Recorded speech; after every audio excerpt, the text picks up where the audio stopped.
Nah Pak, ini kan STTP Pati itu membuka 2 kelas, betul? Kelas reguler dan karyawan, betul tidak? Betul sekali. Ya, jadi kita kita fasilitasi untuk teman-teman karyawan yang sudah bekerja, baik yang fresh graduate. Jadi kita bisa sesuaikan kapan mereka bisa berkuliah sehingga kuliah jalan, kerja jalan.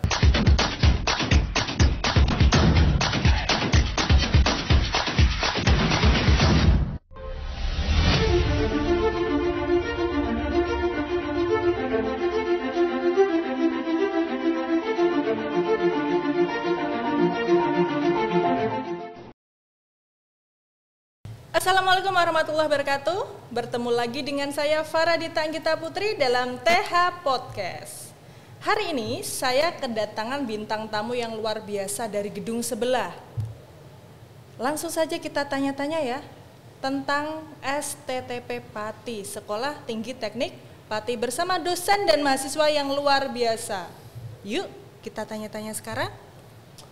Halo Pak Nuri. Halo juga Bu Dita. Halo dua mahasiswa yang tampan. Gimana kabarnya ini? Kabarnya baik Pak Nuri. Pak Nuri sehat ya? Alhamdulillah sehat. Alhamdulillah sehat. Oke Pak, ini kan saya mau tanya-tanya tentang STTP Pati. Banyak orang yang tidak tahu kalau STTP Pati itu sudah dibuka Pak, dari 4 tahun yang lalu, betul? Betul sekali. Nah, apakah ini sudah membuka pendaftaran mahasiswa baru? Sudah, ini tepatnya angkatan kelima. Jadi sejak 2018, dan kebetulan saya sendiri sebagai ketua panitia PMB sudah dibuka, dan untuk saat ini sudah dibuka gelombang 1 untuk angkatan kelima ini. Gelombang 1 dibuka sejak 20 Januari kemarin. 20 Januari. Betul. Ini dibuka berapa gelombang Pak sebenarnya? Dibuka seperti biasanya, kita buka 3 gelombang sampai bulan September 2022. Sampai bulan September. Betul. Oke. Nah Pak, ini kan STTP Pati itu membuka 2 kelas, betul? Kelas reguler dan karyawan, betul tidak? Betul sekali. Ya, jadi kita kita fasilitasi untuk teman-teman karyawan yang sudah bekerja, baik yang fresh graduate. Jadi kita bisa sesuaikan kapan mereka bisa berkuliah sehingga kuliah jalan, kerja jalan. Oke. Bagi Sobat TH yang di rumah yang belum tahu, di STTP Pati itu ada berapa jurusan sebenarnya? Oke, baik. Di STTP Pati terdapat 3 prodi, yaitu manajemen, informatika, dan teknik elektro. Nah, ada 3 prodi ya. Nah, kalau untuk mahasiswa yang berdua ini yang ada di sini, itu ada di prodi mana Mas? Mas Agus dulu ya. Ini Mas siapa tadi namanya? Ya, boleh kenalan sendiri. Oh ya, kenalan dulu ya. Ini kebetulan saya ambil sampel dari kelas reguler dan kelas karyawan. Kelas reguler dan kelas karyawan. Betul. Jadi beliau ini kerja, nanti bisa tanya kerja di mana dan monggo. Oke, siap. Saya ke Mas Agus terlebih dahulu, Mas. Di STTP Pati itu mengambil kelas karyawan. Iya. Oke. Ada kendala enggak kuliah di STTP Pati tapi dengan kelas karyawan? Kalau kendala sejauh ini sebenarnya mungkin sedikit ya. Sebenarnya nggak cuma pembagian waktu aja, karena jam kerja sama kuliah harus benar-benar tertata rapi. Di sela-sela di jadwal kuliah, nanti kalau memang kuliahnya itu pagi, saya memang harus izin untuk kuliah, jadi meninggalkan pekerjaan sebentar, tapi nanti di luar jam kerja saya harus mengganti untuk jam kerja itu yang saya tinggalkan. Oke. Kelas karyawan, kalau boleh tahu Mas Agus kerja di mana, sebagai apa, dan kenapa kok pengen kuliah padahal sudah kerja lo ya? Iya, pertama saya kerja di sebuah rumah sakit RSU Fasilitas Sehat PK Muhammadiyah Pati. Saya bekerja sebagai staf teknik di situ. Kenapa saya ingin kuliah di STTP Pati? Karena pertama memang upgrade ilmu itu sangat penting sekali, karena dunia elektro di tempat saya bekerja itu memang harus menuntut ilmu harus upgrade, harus tetap update juga. Karena ilmu elektro itu setiap tahunnya kan berkembang. Kita harus mengikuti perkembangan itu, dan untuk menambah ilmu juga pastinya untuk wawasan bekerja. Sudah dapat penghasilan, mau kuliah, dan ada penghasilan lain ya Mas ya? Mungkin ada sedikit dari YouTuber. Kira-kira per bulannya sudah dapat berapa nih? Mungkin kalau dihitung berapanya, mungkin bisa 3 kali lipat dari gaji di rumah sakit bisa. Luar biasa, 3 kali lipat. Saya kok tertarik ini.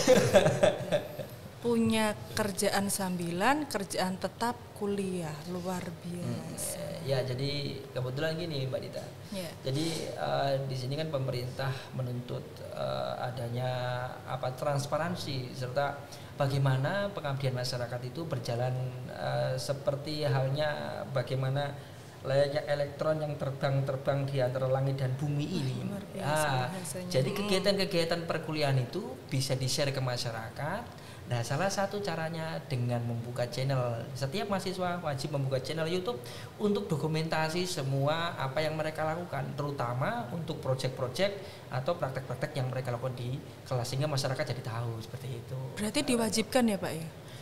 Kalau saya pribadi untuk kuliah saya wajib. Tapi saya rasa yang lain juga ternyata membutuhkan itu juga seperti itu. Selain untuk proyek bisa menghasilkan, itu yang paling penting, ya. Betul ya Pak ya.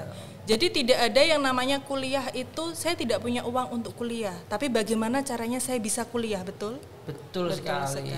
Dan ini luar biasanya bisa membawa kebaikan, yaitu teman-temannya itu bisa direkrut sebagai kerja freelance bersama beliau seperti itu. Bahkan ibu rumah tangga juga ada, dan anak-anak dari mungkin alumni yang belum punya pekerjaan atau bahkan yang masih duduk sekolah sebagai siswa itu bisa seperti itu karena mudah. Betul. Nah, Mas Agus, tadi kan sudah punya YouTube sendiri, berpenghasilan banyak. Tidak mungkin kan dilakukan oleh Mas Agus sendiri? Iya. Ada yang membantu enggak di belakangnya? Iya, ada beberapa teman yang membantu untuk channel saya. Gimana channel saya itu bisa berkembang itu juga dari teman-teman saya. Salah satunya ada dari mahasiswa STP Pati? Ada. Iya. Dibawa ke sini enggak, Mas? Dulu Mas Irfan juga salah satu tim saya untuk membantu channel saya. Mas Irfan? Iya. Oh iya. Oke. Ini yang dari kelas reguler ya Pak Nuri ya? Betul. Dari kelas reguler juga bisa membantu Mas Agus untuk akun YouTube-nya. Wah, luar biasa. Betul. Jadi sebenarnya dia sendiri juga bisa seperti Mas Agus. Cuma sekali lagi panggilan hati karena panggilan Mas Agus betul. Karena beliau juga punya akun, Mas Agus punya akun, tapi bagaimana kita mengemas akun itu. Dan saya rasa mungkin Mas Irfan dia mungkin lebih memilih membantu temannya daripada mungkin eksis menjadi seorang YouTuber. Ini antara males, kurang pede atau bagaimana Mas Irfan? Kalau saya itu mungkin itu kan lebih fokus ke kuliahan dulu. Lebih fokus ke kuliah biasa. Anak reguler tuh biasanya tuh seperti itu Pak. Seperti saya dulu, fokus kuliah, kerjaan nantilah. Ya. Betul. Begitu ya Mas ya? Iya, betul. Tapi luar biasanya biarpun begitu tetap untuk produk-produk Mas Irwan nggak kalah. Hampir setiap semester anak-anak kami menghasilkan produk, termasuk Mas Irwan ini. Beliau juga aktivis ya di BEM sebagai wakil ketua BEM, juga ketua Hima Teknik Elektro. Disapa dong teman-temannya. Siapa dong? Halo sahabat HMT. Sahabat TH ya, sahabat TH dan sahabat apa tadi? HMTE. HMT.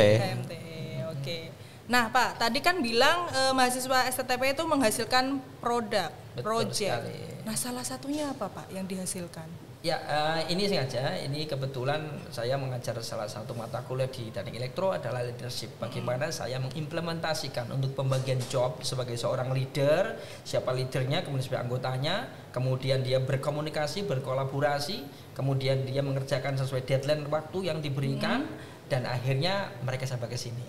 Mungkin bisa minta tolong ditampilkan nanti Mas Agus dan Mas Irwan bisa menjelaskan. Waduh, ini apa ini yang datang nih?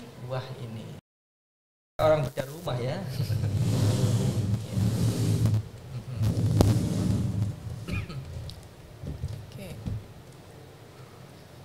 Oke, ini ada apa ini, Mak?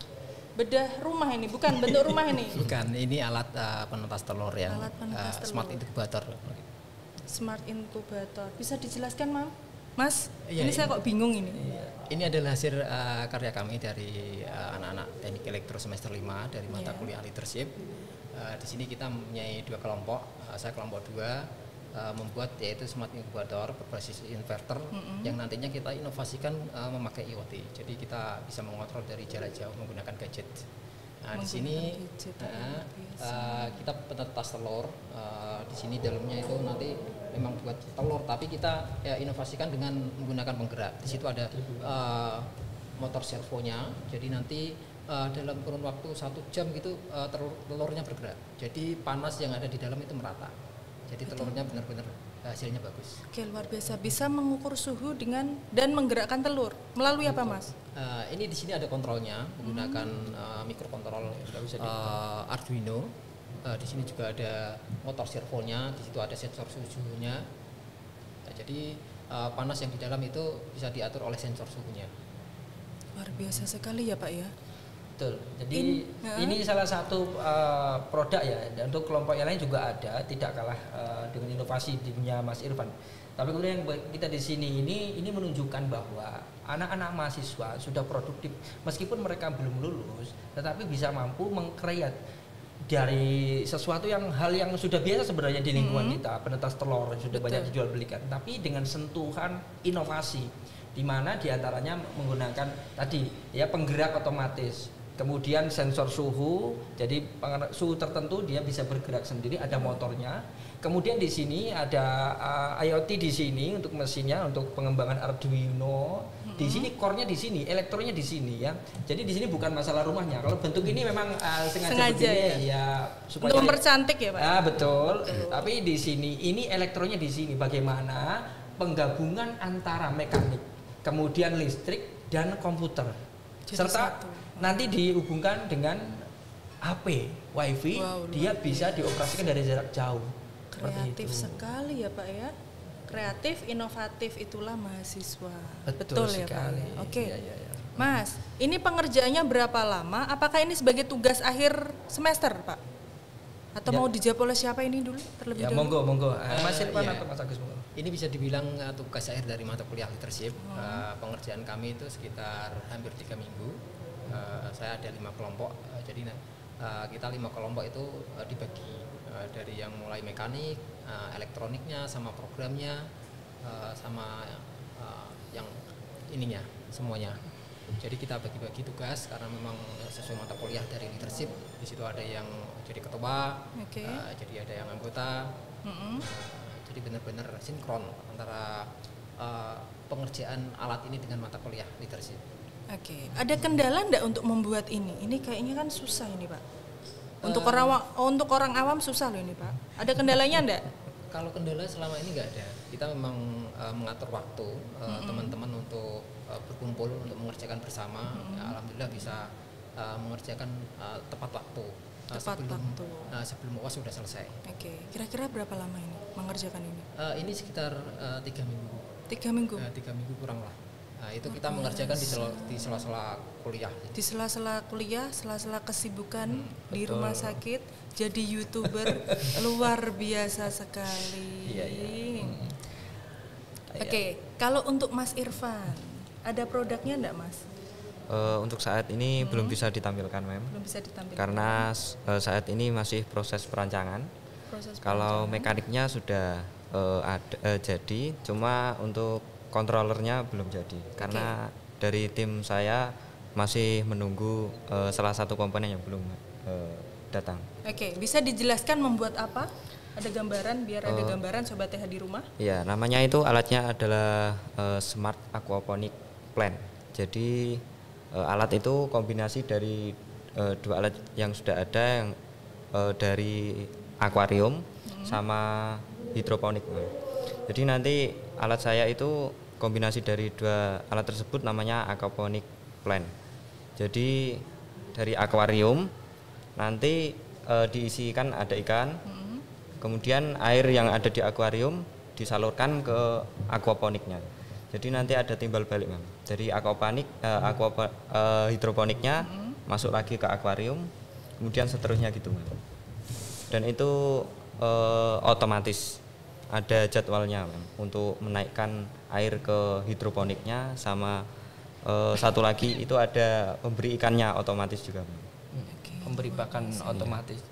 itu tidak lepas dari menggunakan sensor ya, sensor kelembaban. Jadi kita nggak usah nyiram, otomatis nanti ketika kelembabannya berkurang, air akan naik sendiri. Menyiram, kemudian di sana ada air limbahnya, itu akan jatuh ke kolam kembali seperti itu. Nah, jadi sebenarnya mata kuliah ini mungkin orang awam, kok elektro ini ada leadership kok. Leadership hubungannya seperti ini. Jadi memang khususnya saya yang diamanahi mengajar leadership, saya menggunakan 3 metode. Yang pertama saya gunakan tentang masalah materi. Materi dari mulai tentang bagaimana hak dan tanggung jawab sebagai warga negara dari teori kepancasilaan, kemudian bagaimana implementasinya, strateginya, mereka membuat presentasi dan sebagainya sesuai dengan materi-materi yang sudah saya sampaikan, terkait dengan mungkin diantaranya adalah saya menggunakan metode Ingar Sosung Tulodo, Tutur Handara dan sebagainya, bagaimana menjadi pemimpin, bagaimana menjadi anggota. Kemudian tahap terakhir yang ketiga adalah implementasi bagaimana mereka menjalankan teori-teori itu dalam sebuah komunitas. Kemudian yang penting adalah saya kebetulan sejak 3 tahun yang lalu sudah fokus untuk masalah project based learning. Ya dari penelitian saya itu saya banyak berbicara tentang life skill. Di sana life skill itu sekarang lagi digembar-gemborkan di Indonesia. Di antaranya adalah mahasiswa mampu memiliki kemampuan komunikasi verbal maupun non verbal. Kemudian mereka mampu berdiskusi, berkomunikasi, berdiskusi, kemudian menata waktu, bebas waktu, bekerja bebas waktu. Dan di situ ada pembagian job yang jelas dan punya target dan punya pilihan-pilihan solusi yang harus mereka lakukan ketika menghadapi sebuah masalah. Nah, jadilah begitu. Berarti harus bisa berpikir kritis. Kalau ada masalah ini harus bisa memecahkan, begitu. Betul. Betul sekali. Ini kan lama-lama kan dunia kita kan akan digantikan oleh alat ya Pak. Nah, itu bagaimana untuk menyikapi hal tersebut? Ya, sampai satu hal, saya pernah juga di komen di salah satu sosial media saya. Ketika saya tampilkan beberapa alat-alat kepada di status Facebook saya atau di status WA saya, beberapa teman kolega saya, baik dia mahasiswa maupun orang yang bukan mahasiswa, sama-sama alumni bersama saya. Wah, besok berarti guru dosen diganti dong dengan mesin. Kemudian saya bilang begini, kalau misalkan urusan pekerjaan mungkin bisa. Ya, tetapi untuk guru dosen saya rasa tidak bisa. Itu yang pertama. Yang kedua, ada beberapa hal yang tidak bisa diajarkan mesin. Betul. Di antaranya adalah life skill. Betul. Dan life skill juga tidak bisa diajarkan dengan cara teoritis atau bahkan demonstrasi. Life skill harus dikerjakan, harus move on, harus hand on. Nah, di sana memang tugas guru dan dosen ini memang tidak bisa dipisahkan. Meskipun peradaban manusia ini semaju apapun, guru dan dosen tetap nomor 1 ya. Betul, seperti itu. Mau secanggih apapun alat yang dihasilkan, tetapi kalau tidak ada pendampingnya, yaitu berupa guru atau dosen, itu tidak akan jalan ya Pak ya. Betul sekali. Terbukti sekarang sudah ada 5 di sini di Jepang kan sudah mulai nih. Kita sedang rentik-rentiknya 4.0, di Jepang sudah 5.0. Poinnya ke sana. Jadi kembali ke back to nature seperti itu. Piye carane dengan kita berkolaborasi dengan mesin, tapi tidak sampai kita itu menyepelekan atau membuang nilai-nilai kemanusiaan yang harus kita tanamkan kepada generasi. Oke. Pak, ini untuk di STT sendiri. Betul. Nah, banyak yang belum tahu nih, kalau di STT itu mahal atau murah? Oh, ya ini pertanyaan bagus sekali ini. Ya, sekalian. Kan biar Sobat TH juga tahu yang ada di rumah. Betul. Ini untuk sahabat TH semuanya, kita luar biasa di tahun ini untuk fresh graduate di tahun 2022 khusus untuk alumni Tunas Harapan bebas SPP 1 semester ya. Bebas SPP Pak? Betul. 1 semester? Betul. Ya, ini harus disampaikan. Ya, kemarin juga sebenarnya brosurnya sudah. Sebenarnya kemarin kita sudah menyampaikan secara internal. Kemudian untuk yang di luar sana, misalkan untuk anak-anak yatim piatu atau beberapa hal yang memang dia punya kendala terkait dengan itu, nanti bisa menghadap pimpinan. Tapi yang jelas sudah tertulis untuk yatim piatu ada beasiswa tersendiri. Ya, dan juga bagi mereka yang sudah pernah mungkin lomba berprestasi di tingkat kabupaten. Ya. atau mereka mungkin sebagai atlet olahraga, bisa itu juga nanti akan mendapatkan beasiswa dari STT Pati. Gitu, luar biasa ya. Berarti nggak ada yang mahal, nggak ada yang murah untuk kuliah ya Pak ya? Benar sekali, dan yang jelas satu, kita ini hadir sebagai satu-satunya sekolah berbasis teknik pertama di Pati.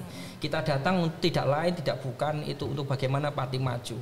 Salah satu parameter kemajuan suatu daerah adalah di sana ada nggak perguruan tinggi, apalagi berbasis teknik.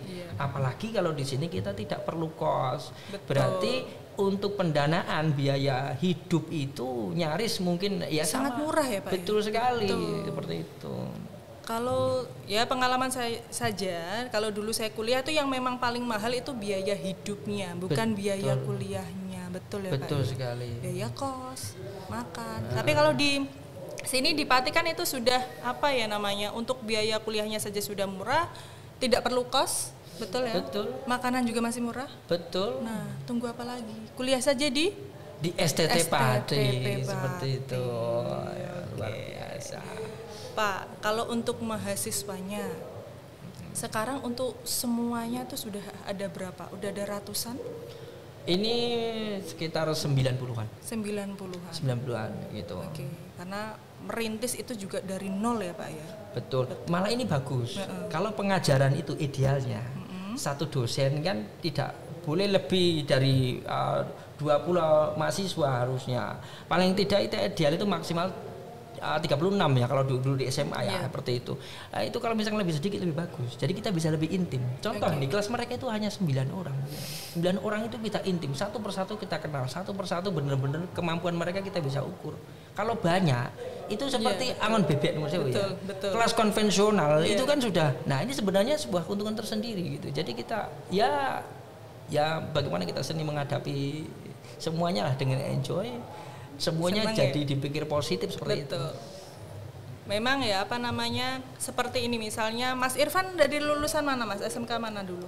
Dulu SMK Tunas Harapan Pati. Oh, alumni malah Pak ya. Kalau Mas Agus? SMK Negeri 2 Pati. SMK Negeri 2 Pati. Kenapa kok pengen kuliahnya di STTP Pati? Kenapa tidak di luar saja?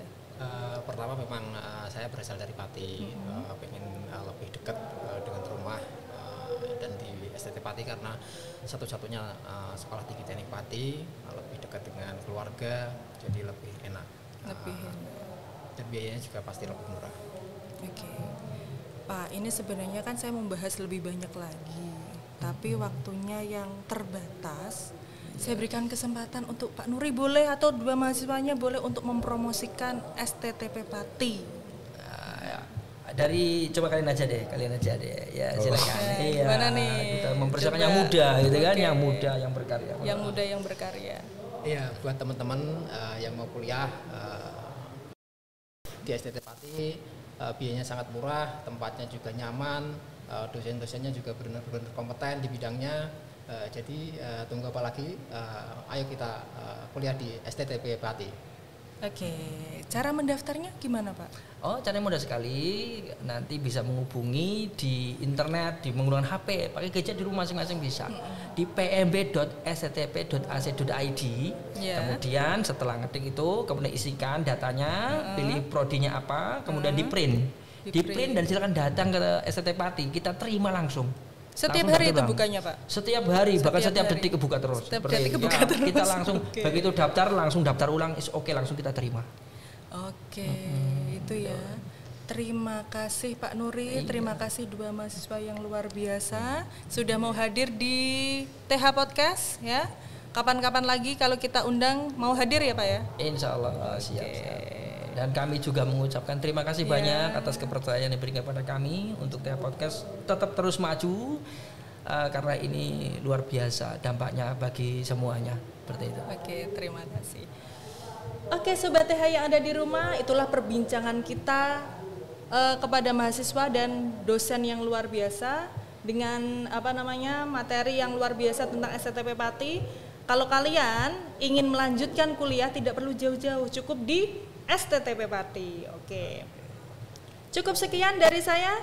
Wassalamualaikum warahmatullahi wabarakatuh.